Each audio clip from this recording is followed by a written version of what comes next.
تو بیماری ہے یہ جادو ہے یا بیماری ہے؟ اب مسائل ایسے ہیں کہ انسان بیمار ہوتا ہے اور یہ سمجھا جاتا ہے کہ جناب علاج کیونکہ کارگر نہیں ہو رہا اور بیماری بھی سمجھ میں نہیں آ رہی، رپورٹس بھی کلیئر ہیں لیکن بندہ بیمار ہے،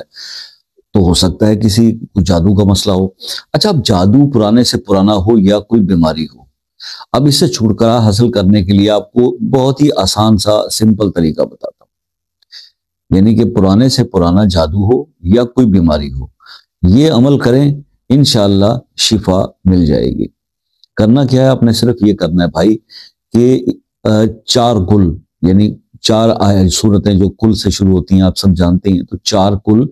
صبح 11 بار پڑھ لیں اور سورہ فاتحہ 100 بار پڑھ لیں، ٹھیک ہے، ولاخر درود شریف کے ساتھ پانی پہ دم کر کے صبح بھی پئیں، اور یہی کی یہی ایکٹیویٹی آپ مغرب کی نماز کے بعد یہی 100 بار سورہ فاتحہ ولاخر درود شریف اور 4 کل جو ہے یہ پڑھ کر آپ دم کر کے پانی پر پئیں، اور اس کو ڈیوریشن اس وقت تک رکھیں جب تک آپ صحت یاب نہیں ہو جاتے۔ انشاءاللہ آپ دیکھیں گے کہ پرانے سے پرانا جادو بھی ختم ہو جائے گا، اور بیماری ہے تو اس میں بھی اللہ پاک شفا دیں گے۔ دوا کو ہم نے تو یہی سیکھا کہ اللہ کا نام لے کر جب دوا کھا لیں تو شفا اللہ نے دینی ہے، دوا کے اندر شفا اللہ کے نام سے آتی ہے۔ تو بھائی اسی لیے آپ سے یہ ریکویسٹ ہے کہ آپ یہ عمل کیجئے۔ اگر آپ اس وہم کا شکار ہیں کہ پتہ نہیں میں کسی اثرات کا شکار ہوں، جادو کا شکار ہوں، کوئی اور مسئلے ہیں، یا ڈاکٹرز جو ہے وہ علاج کر نہیں پا رہے، یا تشخیص نہیں ہو رہی، یا جب میں کوئی بھی ٹریٹمنٹ لے رہا ہوں اور وہ اثر نہیں کر رہا، تو یہ عمل بہت زبردست ہے، آپ یہ کر کے دیکھیے، انشاءاللہ فائدہ ضرور ہوگا۔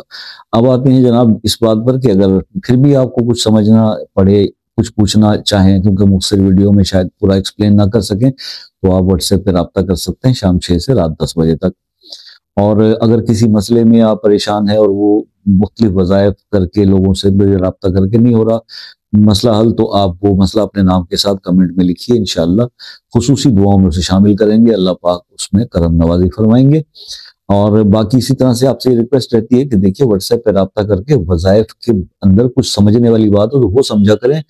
وظیفہ مت پوچھا کریں واٹس ایپ پر آ کے۔ میں ویڈیوز اسی لیے بناتا ہوں تاکہ آپ وظائف اس در ویڈیوز میں دیکھیں، یہ نہیں ہوتا کہ میں اگر ہر بندے کو واٹس ایپ پہ وظیفہ بتاؤں گا دن میرے لیے بہت مشکل ہو جائے گا، تو اس موقع کو آپ ضائع نہ کیجیے، ایسا نہ ہو کہ پھر میں واٹس ایپ پہ رابطہ لوگوں سے بند کر دوں۔ تو باقی اگر جو دوسرے ممالک سے بھی میرے دوست ہیں یا پاکستان سے بھی بغیر کسی رکاوٹ کے، کسی پرابلم کے، اگر آپ کال پہ آنا چاہتے ہیں تو واٹس ایپ کر کے میسج ڈال دیا کریں کہ کال کا ٹائم مل جائے، کوئی چارجز نہیں ہوتے، آپ تسلی سے بات کر لیجئے گا۔ اپنا بہت سارا خیال رکھیں گے جناب، دعاؤں میں یاد رکھیں گے، سب سے بڑی درخواست رہتی ہے کہ ہم آپ کی دعاؤں کے محتاج ہیں، تو آپ لوگوں کے لیے ہم دعائیں کرتے ہیں، تو آپ سے یہ ریکویسٹ رہتی ہے کہ دعاؤں میں یاد رکھیں۔ انشاءاللہ زندگی رہی تو نیکسٹ کسی ویڈیو میں آپ سے پھر ملاقات ہوگی، تب تک کے لیے اجازت دیجیے، اللہ حافظ۔